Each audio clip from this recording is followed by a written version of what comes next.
Bagi anak-anak muda yang tidak ingin menyesal dalam menentukan pasangan hidup, saya ingin memberikan beberapa tips. Tolong dicatat ini baik-baik supaya Anda tidak menyesal di kemudian hari ketika sudah berumah tangga.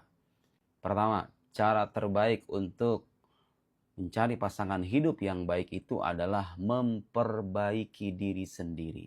Jadi, yang mau nikah, tugas Anda yang paling pokok itu adalah gimana caranya supaya saya sebelum menikah ini sudah berusaha memperbaiki diri.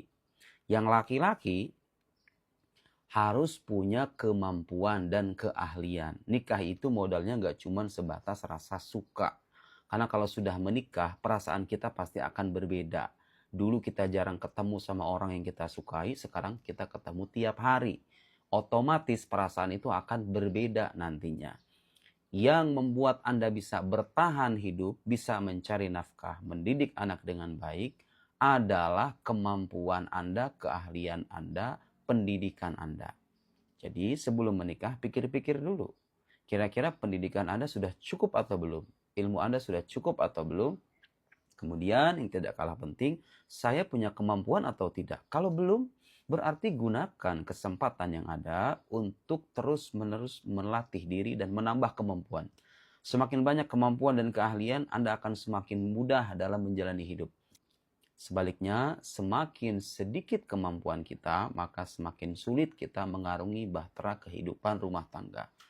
Yang perempuan berusaha memperbaiki diri, yang laki-laki memperbaiki diri, dan ada tugas tambahan bagi laki-laki, perbanyak kemampuan, perbanyak keahlian, selesaikan sekolah karena Anda akan menjadi kepala rumah tangga.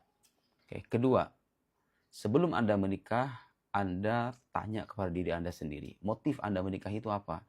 Ingin melampiaskan hawa nafsu saja, atau betul-betul Anda ingin berusaha untuk meningkatkan kualitas hidup? Ibadah kepada Allah Subhanahu wa taala. Ini harus dikoreksi karena orang yang menikah dengan dorongan nafsu saja biasanya akan menimbulkan masalah lebih serius ketimbang orang yang punya niatan yang positif dalam pernikahan. Jadi perbaiki niat. Itu penting memperbaiki niat dan niat itu kelak yang akan menentukan arah kehidupan Anda. Kalau saya berniat menikah hanya untuk pelampiasan nafsu, manakala nafsu itu berkurang, selera kita kepada pasangan berkurang, pelan-pelan Anda akan meninggalkan pasangan Anda. Jadi jangan sampai menikah itu dorongannya hanya hawa nafsu saja. Setelah Anda mantap menancapkan niat, selanjutnya sholatlah istikharah. Minta petunjuk sama Allah. Kira-kira orang yang saya pilih ini baik atau tidak. Apa isyaratnya kalau dia cocok untuk saya? Saya semakin mantap. Hati saya semakin teguh, semakin tenang.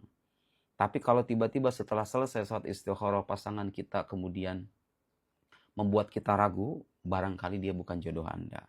Selesai istikharah, hati Anda mantap, Anda semakin teguh dengan niatan Anda, tanya orang tua. Orang tua itu, dua tanda petik, perwakilan Gusti Allah di muka bumi. Tanya sama ibu Anda, tanya sama bapak Anda. Kalau mereka tidak setuju, Anda boleh bernegosiasi. Tapi kalau terus-menerus mereka menunjukkan ketidaksetujuan, saran saya jangan memaksakan. Karena kadang-kadang orang tua bisa melihat sesuatu yang tidak Anda lihat. Tanya orang tua, tanya dan minta petunjuk kepada Allah Subhanahu wa taala. Dan yang tidak kalah penting, untuk menentukan apakah pasangan ini bisa membuat kita bahagia atau tidak, tolak ukurnya itu bukan keturunan, bukan kecantikan, ketampanan, penghasilan, dan hal-hal yang artifisial itu. Cari orang yang agamanya paling bagus.